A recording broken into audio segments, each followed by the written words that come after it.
माझं नाव जर प्रथम सांगायचं झालं तर मी अभिनव विजय पाटील. मला आता मांगले पंचायत समिती व आमच्या इथं जिल्हा परिषद निवडणुका झाल्यामुळं, आमच्या गावाला संधी दिल्यामुळं आणि त्यात मला मतदान करायची एक संधी भेटल्यामुळं एक युवक म्हणून मला खूप बरं वाटते, भारी वाटते, खूप खुश आहे मी माझ्या आयुष्यात एक पहिलं माझं मतदान दिलं आणि त्याबद्दल मला आमच्या गावात किती तर वॉर्ड, किती तर बूथ आमच्या गावात दिल्यामुळे मी खूप खुश आहे आणि माझं पहिलं मतदान केल्याबद्दल मला खूप आनंद आहे. अब्बास आलम शाह शेख.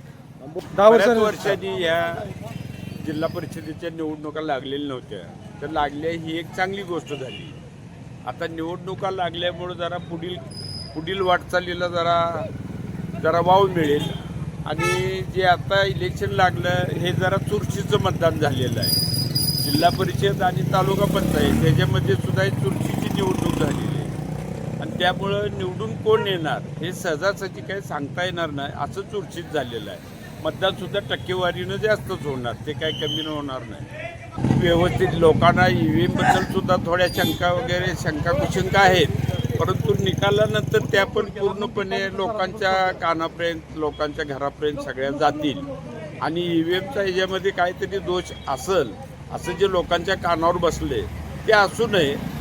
आमच्या गावचे सगळे उमेदवार असल्यामुळं तिथे एखाद्या माणसाची बाजू मांडून चालणार नाही. चुरशीचं मतदान आहे, त्यामुळं कुणी जर निवडून आलं तर आमचे गावकरीच निवडून येणार आहे. त्यामुळं आम्हाला त्याच्यात समाधान आहे.